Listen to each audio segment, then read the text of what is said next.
Sir ಒಂದು breaking update ಬರ್ತಾ ಇದೆ, ವಾಪಸ್ ಬರ್ತೀನಿ.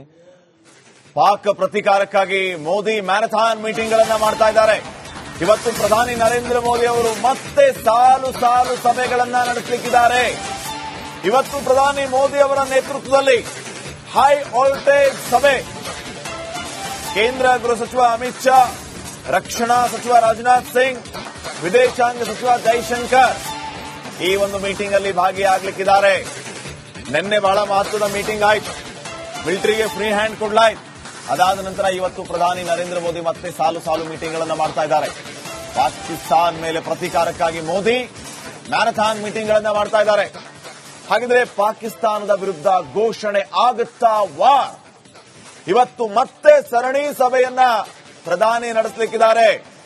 ಕೇಂದ್ರ ಭದ್ರತಾ ಇಲಾಖೆ ಹಣಕಾಸು ಸಮಿತಿ ಸಭೆ 11 ಗಂಟೆಗೆ ಬೆಳಿಗ್ಗೆ.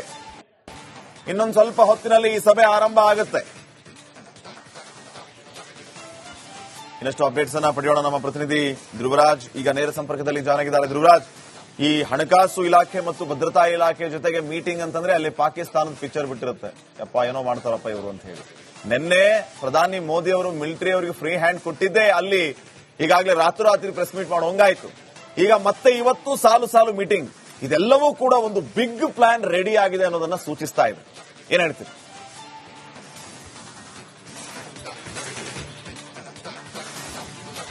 ಎಸ್ ಶ್ರೀಪಾದ್, ಮುಖ್ಯವಾಗಿ ಇವತ್ತು 11 ಗಂಟೆಗೆ ಆರಂಭವಾಗ್ತಾ ಇರುವಂತ ಮೊದಲನೇ ಸಭೆ ಕ್ಯಾಬಿನೆಟ್ ಕಮಿಟಿ ಆಫ್ ಸೆಕ್ಯೂರಿಟಿ. ಈ ಒಂದು ಸಭೆ ಈ ಮೋದಿ ಸಂಪುಟದ ಪ್ರಮುಖ 4 ಸಚಿವರು ಹಾಗೆ ರಾಷ್ಟ್ರೀಯ ಭದ್ರತಾ ಸಲಹೆಗಾರ ಅಜಿತ್ ದೋವಲ್ ಈ ಒಂದು ಸಭೆಯಲ್ಲಿ ಭಾಗಿಯಾಗ್ತಾರೆ.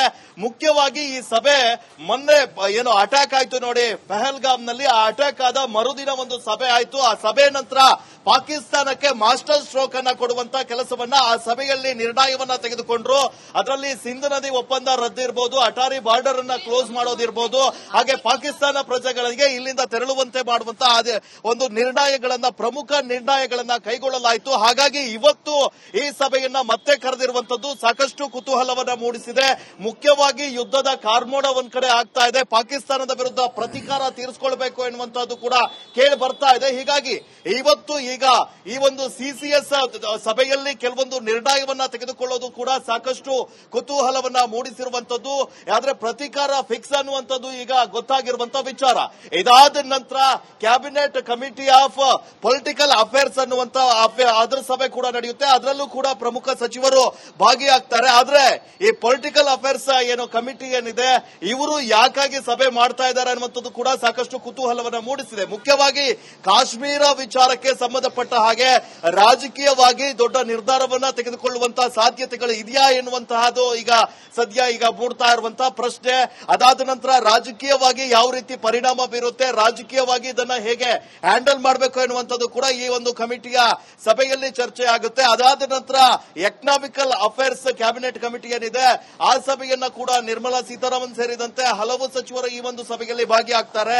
ಆ ಸಭೆಯನ್ನ ಕೂಡ ಮೋದಿ ಅವರು ನಡೆಸ್ತಾರೆ. ಈ 3 ಸಭೆಗಳು ಆದ ನಂತರ ಕ್ಯಾಬಿನೆಟ್ ಮೀಟಿಂಗ್ ಅನ್ನ ಮಾಡ್ತಾರೆ. ಇವೆಲ್ಲ ಬೆಳವಣಿಗೆಗಳನ್ನ ನೋಡ್ತಾ ಇದ್ರೆ ಯುದ್ಧ ಏನಾದ್ರೂ ಘೋಷಣೆ ಮಾಡ್ತಾರಾ ಅನ್ನುವಂಥದ್ದು ಕೂಡ ಈಗ ಮೇಲ್ನೋಟಕ್ಕೆ ಕಂಡು ಬರ್ತಾ ಇರುವಂತದ್ದು. ಅಲ್ಲದೆ ಪ್ರಮುಖ ನಿರ್ಧಾರ ಅಂತೂ ಈ ಒಂದು ಸಭೆಯಲ್ಲಿ ಆಗುತ್ತೆ. ಉಗ್ರರ ನೆಲೆಗಳನ್ನ ಉಡಿಸ್ ಮಾಡುವಂತಹ ನಿಟ್ಟಿನಲ್ಲಿ ಯಾವ ಕ್ರಮವನ್ನ ಕೈಗೊಳ್ಳಬೇಕು, ಸೇನಾ ಕಾರ್ಯಾಚರಣೆಗಳು ಹೇಗೆ ನಡೀಬೇಕು ಅನ್ನುವಂಥದ್ದು ಕೂಡ ತೀರ್ಮಾನ ಮಾಡ್ತಾರೆ. ಮೊನ್ನೆ ನಡೆದಂತಹ ಸಭೆಯಲ್ಲಿ ಮೋದಿ ಅವರು ಸ್ಪಷ್ಟವಾದ ಸೂಚನೆಯನ್ನ ಕೂಡ ನೀಡಿದ್ರು. ಒಂದು ಚೀಫ್ ಡಿಫೆನ್ಸ್ ಸ್ಟಾಫ್ ಹಾಗೆ ಅಜಿತ್ ದೋವಲ್ ಹತ್ರ ನೀವು ಒಂದು ವರದಿಯನ್ನ ಸಿದ್ಧಪಡಿಸಿಕೊಂಡು ಬನ್ನಿ, ಯಾವ ತರಹ ಸೇನೆ ಸಜ್ಜಾಗಿದೆ, ಹಾಗೆ ಇದರ ಮುಂದಿನ ಅಂದ್ರೆ ಯಾವ ತರಹದ ಒಂದು ಕ್ರಮವನ್ನ ಕೈಗೊಳ್ಳಬಹುದು ಅನ್ನುವಂತ ಒಂದಿಷ್ಟು ಏನು ವರದಿಯನ್ನ ತಯಾರು ಮಾಡ್ಲಿಕ್ಕೆ ಹೇಳಿದ್ರು. ಆ ವರದಿಯನ್ನ ಕೂಡ ಪ್ರಧಾನಿ ಮೋದಿ ಎದುರಿಗೆ ಇವತ್ತು ಸಬ್ಮಿಟ್ ಅನ್ನ ಕೂಡ ಮಾಡ್ತಾರೆ. ಆದ್ರೆ ಸಿಸಿಎಸ್ ಅಲ್ಲಿ ಕೆಲವೊಂದಿಷ್ಟು ನಿರ್ಧಾರವನ್ನ ಯಾವುದು ತೆಗೆದುಕೊಳ್ತಾರೆ ಅನ್ನುವಂಥದ್ದು ಕೂಡ ಇಡೀ ದೇಶ ಈಗ ಕುತೂಹಲದಿಂದ ಕಾಯ್ತಾ ಇರುವಂತದ್ದು. ಈಗ ಪಾಕಿಸ್ತಾನಕ್ಕೆ ಕೂಡ ಈ ಒಂದು ನಿರ್ಧಾರದಿಂದ ಈ ಸಭೆಯತ್ತ ಪಾಕಿಸ್ತಾನದ ಕಣ್ಣು ಕೂಡ ನೆಟ್ಟಿದೆ.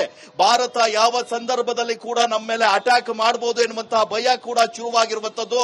ಹೀಗಾಗಿ ಇವತ್ತು ಪ್ರಧಾನಿ ಮೋದಿ ನೇತೃತ್ವದಲ್ಲಿ ನಡೀತಾ ಇರುವಂತಹ 4 ಪ್ರಮುಖ ಸಭೆಗಳು ಪಾಕಿಸ್ತಾನಕ್ಕೆ ಮಾಸ್ಟರ್ ಸ್ಟ್ರೋಕ್ ಅನ್ನ ಕೊಡುತ್ತೆ ಅನ್ನುವಂಥದ್ರಂದ್ರೆ ತಪ್ಪಿಲ್ಲ. ಹೀಗಾಗಿ ಇಡೀ ದೇಶ ಕೂಡ ಈ ಸಭೆಯತ್ತ ಚಿತ್ತವನ್ನ ನೆಟ್ಟು ಕಾತರದಿಂದ ಕಾಯ್ತಾ ಇದೆ. ಶ್ರೀಪಾದ್, ಥ್ಯಾಂಕ್ ಯು ಧ್ರುವ ಮಾಹಿತಿಗಾಗಿ. ಒಂದು ಬ್ರೇಕಿಂಗ್ ಅಪ್ಡೇಟ್ ಬರ್ತಾ ಇದೆ, ವಾಪಸ್ ಬರ್ತೀನಿ. ಪಾಕ್ ಪ್ರತೀಕಾರಕ್ಕಾಗಿ ಮೋದಿ ಮ್ಯಾರಥಾನ್ ಮೀಟಿಂಗ್ಗಳನ್ನ ಮಾಡ್ತಾ ಇದ್ದಾರೆ. ಇವತ್ತು ಪ್ರಧಾನಿ ನರೇಂದ್ರ ಮೋದಿ ಅವರು ಮತ್ತೆ ಸಾಲು ಸಾಲು ಸಭೆಗಳನ್ನ ನಡೆಸಲಿಕ್ಕಿದ್ದಾರೆ. ಇವತ್ತು ಪ್ರಧಾನಿ ಮೋದಿ ಅವರ ನೇತೃತ್ವದಲ್ಲಿ ಹೈ ವೋಲ್ಟೇಜ್ ಸಭೆ. ಕೇಂದ್ರ ಗೃಹ ಸಚಿವ ಅಮಿತ್ ಶಾ, ರಕ್ಷಣಾ ಸಚಿವ ರಾಜನಾಥ್ ಸಿಂಗ್, ವಿದೇಶಾಂಗ ಸಚಿವ ಜೈಶಂಕರ್ ಈ ಒಂದು ಮೀಟಿಂಗ್ ಅಲ್ಲಿ ಭಾಗಿಯಾಗಲಿಕ್ಕಿದ್ದಾರೆ. ನಿನ್ನೆ ಬಹಳ ಮಹತ್ವದ ಮೀಟಿಂಗ್ ಆಯ್ತು. ಮಿಲಿಟರಿಗೆ ಫ್ರೀ ಹ್ಯಾಂಡ್ ಕೊಡ್ಲಾಯ್ತು. ಅದಾದ ನಂತರ ಇವತ್ತು ಪ್ರಧಾನಿ ನರೇಂದ್ರ ಮೋದಿ ಮತ್ತೆ ಸಾಲು ಸಾಲು ಮೀಟಿಂಗ್ಗಳನ್ನು ಮಾಡ್ತಾ ಇದ್ದಾರೆ. ಪಾಕಿಸ್ತಾನ್ ಮೇಲೆ ಪ್ರತೀಕಾರಕ್ಕಾಗಿ ಮೋದಿ ಮ್ಯಾರಥಾನ್ ಮೀಟಿಂಗ್ಗಳನ್ನು ಮಾಡ್ತಾ ಇದ್ದಾರೆ. ಹಾಗಿದ್ರೆ ಪಾಕಿಸ್ತಾನದ ವಿರುದ್ಧ ಘೋಷಣೆ ಆಗುತ್ತಾ ವಾರ್? ಇವತ್ತು ಮತ್ತೆ ಸರಣಿ ಸಭೆಯನ್ನ ಪ್ರಧಾನಿ ನಡೆಸಲಿಕ್ಕಿದ್ದಾರೆ. ಕೇಂದ್ರ ಭದ್ರತಾ ಇಲಾಖೆ ಹಣಕಾಸು ಸಮಿತಿ ಸಭೆ 11 ಗಂಟೆಗೆ ಬೆಳಿಗ್ಗೆ. ಇನ್ನೊಂದು ಸ್ವಲ್ಪ ಹೊತ್ತಿನಲ್ಲಿ ಈ ಸಭೆ ಆರಂಭ ಆಗುತ್ತೆ. ಇನ್ನಷ್ಟು ಅಪ್ಡೇಟ್ಸ್ ಅನ್ನ ಪಡೆಯೋಣ. ನಮ್ಮ ಪ್ರತಿನಿಧಿ ಧ್ರುವರಾಜ್ ಈಗ ನೇರ ಸಂಪರ್ಕದಲ್ಲಿ ಜಾಯ್ನ್ ಆಗಿದ್ದಾರೆ. ಧ್ರುವರಾಜ್, ಈ ಹಣಕಾಸು ಇಲಾಖೆ ಮತ್ತು ಭದ್ರತಾ ಇಲಾಖೆ ಜೊತೆಗೆ ಮೀಟಿಂಗ್ ಅಂತಂದ್ರೆ ಅಲ್ಲಿ ಪಾಕಿಸ್ತಾನದ ಪಿಕ್ಚರ್ ಬಿಟ್ಟಿರುತ್ತೆ. ಯಪ್ಪ ಏನೋ ಮಾಡ್ತಾರಪ್ಪ ಇವರು ಅಂತ ಹೇಳಿ. ನಿನ್ನೆ ಪ್ರಧಾನಿ ಮೋದಿ ಅವರು ಮಿಲಿಟರಿ ಅವರಿಗೆ ಫ್ರೀ ಹ್ಯಾಂಡ್ ಕೊಟ್ಟಿದ್ದೇ ಅಲ್ಲಿ ಈಗಾಗಲೇ ರಾತ್ರೋರಾತ್ರಿ ಪ್ರೆಸ್ ಮೀಟ್ ಮಾಡೋಂಗಾಯ್ತು. ಈಗ ಮತ್ತೆ ಇವತ್ತು ಸಾಲು ಸಾಲು ಮೀಟಿಂಗ್. ಇದೆಲ್ಲವೂ ಕೂಡ ಒಂದು ಬಿಗ್ ಪ್ಲಾನ್ ರೆಡಿ ಆಗಿದೆ ಅನ್ನೋದನ್ನ ಸೂಚಿಸ್ತಾ ಇದೆ. ಏನ್ ಹೇಳ್ತೀರಿ?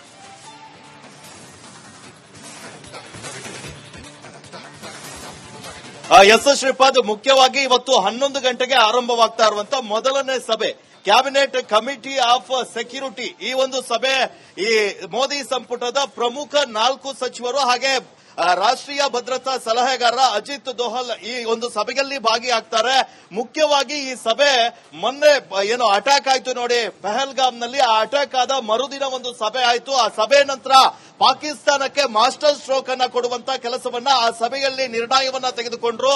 ಅದರಲ್ಲಿ ಸಿಂಧ್ ನದಿ ಒಪ್ಪಂದ ರದ್ದಿರಬಹುದು, ಅಟಾರಿ ಬಾರ್ಡರ್ ಅನ್ನ ಕ್ಲೋಸ್ ಮಾಡೋದಿರಬಹುದು, ಹಾಗೆ ಪಾಕಿಸ್ತಾನ ಪ್ರಜೆಗಳಿಗೆ ಇಲ್ಲಿಂದ ತೆರಳುವಂತೆ ಮಾಡುವಂತ ಒಂದು ನಿರ್ಣಯಗಳನ್ನ ಪ್ರಮುಖ ನಿರ್ಣಯಗಳನ್ನ ಕೈಗೊಳ್ಳಲಾಯಿತು. ಹಾಗಾಗಿ ಇವತ್ತು ಈ ಸಭೆಯನ್ನ ಮತ್ತೆ ಕರೆದಿರುವಂತದ್ದು ಸಾಕಷ್ಟು ಕುತೂಹಲವನ್ನ ಮೂಡಿಸಿದೆ. ಮುಖ್ಯವಾಗಿ ಯುದ್ಧದ ಕಾರ್ಮೋಡ ಒಂದ್ ಕಡೆ ಆಗ್ತಾ ಇದೆ. ಪಾಕಿಸ್ತಾನದ ವಿರುದ್ಧ ಪ್ರತೀಕಾರ ತೀರಿಸಿಕೊಳ್ಬೇಕು ಎನ್ನುವಂತದ್ದು ಕೂಡ ಕೇಳಿ ಬರ್ತಾ ಇದೆ. ಹೀಗಾಗಿ ಇವತ್ತು ಈಗ ಈ ಒಂದು ಸಿಸಿಎಸ್ ಸಭೆಯಲ್ಲಿ ಕೆಲವೊಂದು ನಿರ್ಣಯವನ್ನ ತೆಗೆದುಕೊಳ್ಳೋದು ಕೂಡ ಸಾಕಷ್ಟು ಕುತೂಹಲವನ್ನ ಮೂಡಿಸಿರುವಂತದ್ದು. ಆದ್ರೆ ಪ್ರತೀಕಾರ ಫಿಕ್ಸ್ ಅನ್ನುವಂಥದ್ದು ಈಗ ಗೊತ್ತಾಗಿರುವಂತ ವಿಚಾರ. ಇದಾದ ನಂತರ cabinet committee of political affairs ಅನ್ನುವಂತ ಅದರ ಸಭೆ ಕೂಡ ನಡೆಯುತ್ತೆ. ಅದರಲ್ಲೂ ಕೂಡ ಪ್ರಮುಖ ಸಚಿವರು ಭಾಗಿಯಾಗ್ತಾರೆ. ಆದ್ರೆ ಈ ಪೊಲಿಟಿಕಲ್ ಅಫೇರ್ಸ್ ಏನು ಕಮಿಟಿ ಏನಿದೆ ಇವರು ಯಾಕಾಗಿ ಸಭೆ ಮಾಡ್ತಾ ಇದ್ದಾರೆ ಅನ್ನುವಂಥದ್ದು ಕೂಡ ಸಾಕಷ್ಟು ಕುತೂಹಲವನ್ನ ಮೂಡಿಸಿದೆ. ಮುಖ್ಯವಾಗಿ ಕಾಶ್ಮೀರ ವಿಚಾರಕ್ಕೆ ಸಂಬಂಧಪಟ್ಟ ಹಾಗೆ ರಾಜಕೀಯವಾಗಿ ದೊಡ್ಡ ನಿರ್ಧಾರವನ್ನ ತೆಗೆದುಕೊಳ್ಳುವಂತಹ ಸಾಧ್ಯತೆಗಳು ಇದೆಯಾ ಎನ್ನುವಂತಹದ್ದು ಈಗ ಸದ್ಯ ಮೂಡ್ತಾ ಇರುವಂತಹ ಪ್ರಶ್ನೆ.